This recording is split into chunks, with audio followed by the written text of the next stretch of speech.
Dan yang hilang tersebut adalah si mobilnya itu nanti meledak. Dan kalian itu pasti tahu bahwa di mobil ini itu ada tangan si boneka Barbie-nya. Ih, creepy ya.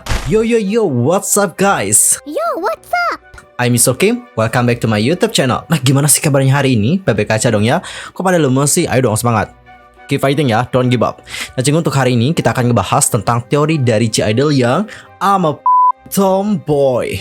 By the way, buat kalian yang belum subscribe, buruan subscribe channel aku sekarang juga. Tunggu apa lagi? Buruan subscribe. Karena subscribe itu gratis loh guys. Nah, kalau kita berbicara mengenai J-Idol yang tomboy, ini lagunya keren banget, parah, dan ini juga telah membuktikan pada kita semua bahwa J-Idol itu benar-benar girl group yang another level. Untuk pertama, kita akan mulai dulu membahas tentang nama albumnya. Kalian tahu nggak sih nama albumnya apa? Nama albumnya itu savage banget.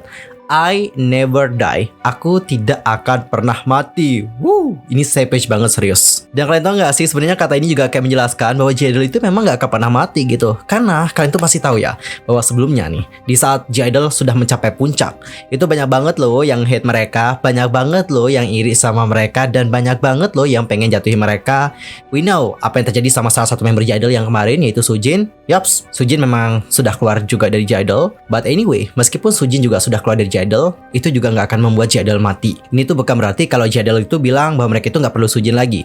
Tapi J-Idol itu terus tetap bisa hidup meskipun Sujin telah meninggalkan mereka. Ibaratnya kayak gini guys, kalian tuh hidup meskipun orang yang kalian sayangi itu sudah meninggal seperti itu, kalian juga pasti akan melanjutkan kehidupan kalian.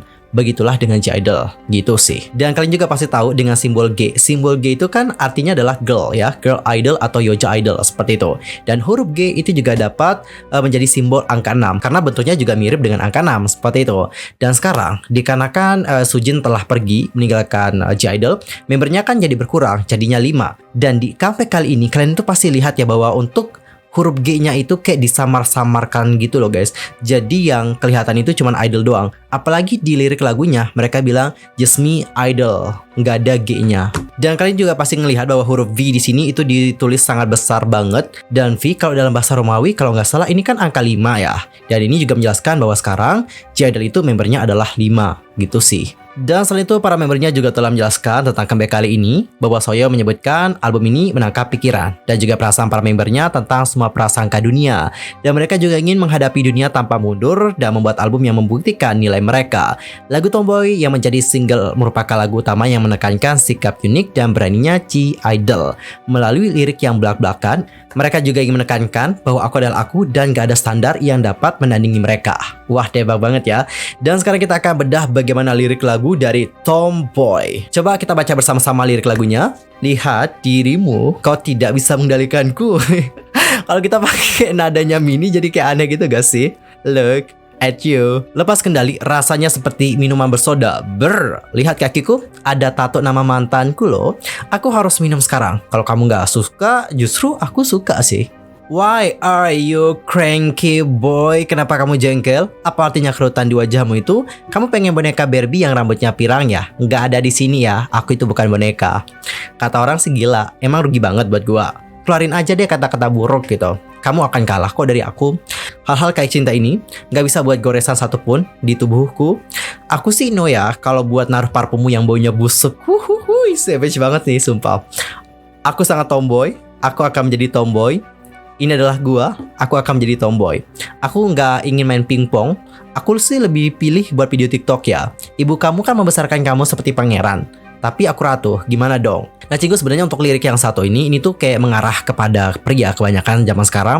Itu kan dulunya pas dibesarkan sama ibu ataupun ortu mereka kan dibesarkannya dengan penuh kasih sayang seperti itu. Diperlakukan layaknya pangeran kayak gitulah. Dan di saat mereka ini sudah menjalin hubungan, apakah itu masih pacaran ataupun untuk menikah, mereka itu pengen loh terus diperlakukan seperti pangeran oleh pasangannya mereka. Dan sini si J-Idol itu menjelaskan, aku itu ratu loh. Jadi kamu pangeran. Mana yang lebih punya kedudukan besar? Pangeran atau ratu? Tentu ratu dong. Kalau raja mungkin ya dapat kedudukan yang besar, tapi kalau pangeran kan masih ya. Jadi masih besar lah gitu statusnya ratu. Which mean J-Idol di sini pengen bilang mereka itu nggak akan memperlakukan si cowok ini seperti pangeran lagi, tapi mereka yang harus memperlakukan J-Idol seperti seorang ratu. Ya you know lah what I mean ya. Gue suka ngedance, gue suka teman-temanku. Kadang kita bersumpah tanpa rokok. Gue suka minum whisky, nggak akan gue ubah. So what?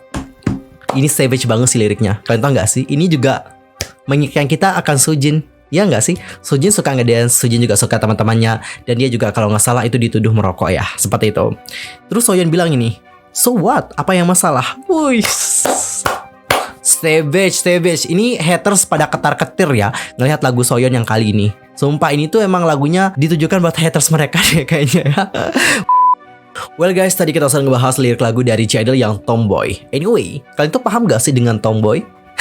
Aku yakin pasti dalam pikiran kalian, Tomboy ini adalah seorang wanita yang berperilaku seperti pria, seperti itu kan? Dan kalian tahu nggak sih di zaman dahulu ya, wanita-wanita yang berperilaku tomboy seperti itu kerap kali dianggap kayak melanggar aturan. Tahu nggak sih bahwa dulu kan wanita itu sudah ditetapin ya, harus pakai rok, harus pakai baju yang feminim, harus berperilaku seperti wanita. Pokoknya intinya banyak banget di aturan. Tapi sekarang kan semuanya juga udah berubah gitu. Sama seperti G-Idol. Nama mereka emang Girls Idol, Yoja Idol. Tapi bukan berarti mereka itu harus bertingkah seperti cewek yang feminim. Mereka itu akan menjadi diri mereka sendiri. Apapun yang mereka mau, mereka akan melakukan hal tersebut. Ini merupakan salah satu ciri khas juga dari seorang wanita tomboy, yang mana wanita tomboy juga terkesan cuek dengan segala hal-hal yang ada. Apakah itu tentang omongan orang, tentang gosip orang, tentang penilaian orang, mereka nggak peduli tentang hal tersebut. Ini loh yang pengen ditunjukin sama Girls Idol ini atau Yoja Idol ini. Mereka itu nggak pengen menjadi seseorang yang seperti orang lain inginkan, tapi mereka itu pengen menjadi diri mereka sendiri. Aku adalah aku dan gak ada yang bisa menandingiku. Debak sih.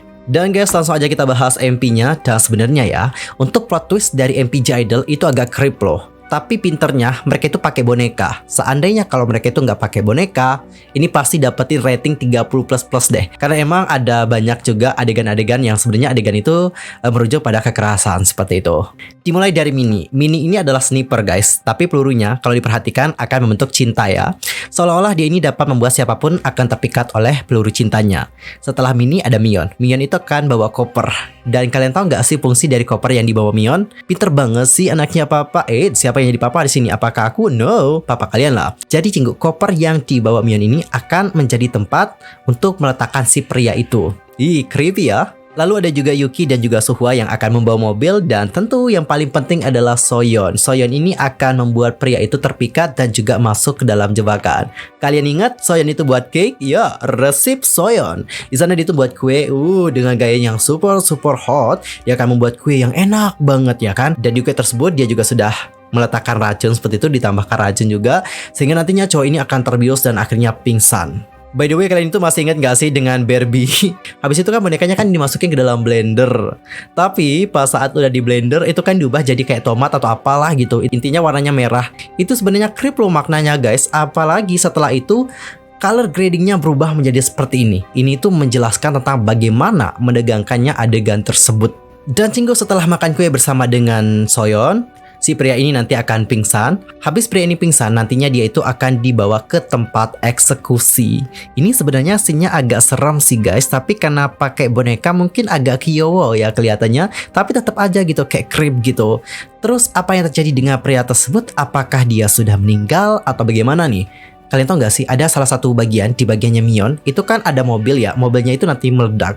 Dan kalian itu pasti tahu bahwa di mobil ini itu ada tangan si boneka Barbie-nya. Which mean, kayaknya si pria itu telah meninggal deh, I guess so. Makanya nih Cinggu ada selebaran tentang orang hilang, missing gitu, dicari. Dan yang hilang tersebut adalah si pria Barbie tersebut. Dan aku juga yakin deh, kayaknya banyak deh dari kalian yang nggak ngeh dengan selebaran missing itu. Ngaku nggak kalian? Pasti nggak ngeh kan ya? Dan Cinggu ada salah satu hal yang nggak boleh kita lewatkan sama sekali. Kalian tahu nggak sih pas saat mereka itu buka kopernya, itu kan terbang balon ya. Balonnya itu berjumlah 6. Oke, kalian itu pasti tahu 6 ini merujuk kepada mana. 6 itu merujuk pada jumlah member G-Idol sebelum Sujin keluar. Jumlahnya itu kan ada 6 ya. Dan balon ini akan terbang ke angkasa gitu, ke langit. Dan kalian tuh pasti tahu bahwa mimpi dari setiap idol adalah menjadi bintang-bintang yang bersinar. Seperti itulah mimpi dari member G-Idol bersama-sama. Mereka itu pengen terbang bersama dan juga menjadi bintang di langit dan juga bersinar terang. Gitu sih. Dan kalian juga dapat lihat bagaimana ekspresi dari membernya. Ada yang emosi amarah, ada juga emosi yang terharu. Ini tuh menggambarkan tentang bagaimana perasaan mereka. Perasaan mereka setelah mengenang bagaimana mereka dahulunya saat mereka masih bersama-sama sebagai 6 orang member. Mereka punya mimpi yang bersama. Dan emosi amarah. Emosi amarah ini juga ditunjukkan kepada mereka-mereka yang sudah menjatuhkan G-Idol ataupun hatersnya. Makanya gak heran kalau comeback kali ini kita dapat merasakan bagaimana kemarahan dari G-Idol. CP-nya G-Idol di sini benar-benar terlihat banget sih. Dan ada hal yang buat aku lebih terharu banget, setelah 6 balon itu terbang, nantinya akan ada banyak balon yang akan berterbangan juga. Balon-balon yang ini adalah penggemar sendiri. Penggemar yang akan menemani perjalanan G-Idol untuk menuju angkasa dan juga menjadi bintang yang bersinar. Well guys, itu adalah teori dari G-Idol yang tomboy. Dan gimana pendapat kalian tentang teorinya? Apakah kalian creepy di bagian Barbie? Atau kalian juga merasa terharu dan juga ikut marah melihat apa yang terjadi sama G-Idol? Kalau aku sih campur aduk ya perasaannya. Marahnya juga dapet, savage-nya juga dapet, semuanya juga dapet. Dan aku juga dapat prediksi ya, kayaknya G-Idol juga akan menjadi pesaing yang kuat untuk mendapatkan gelar Daesang di akhir tahun nanti. Menurut aku pantas loh G-Idol ini menang, entah itu album of the year, song of the year, atau apalah gitu, mereka kayaknya pantas banget untuk dapetin Daesang. Oke guys, sekian aja untuk hari ini. See you next time di video berikutnya. I'm Yusuf pamit. Thanks for watching. Annyeong. Kamsahamnida. Goodbye.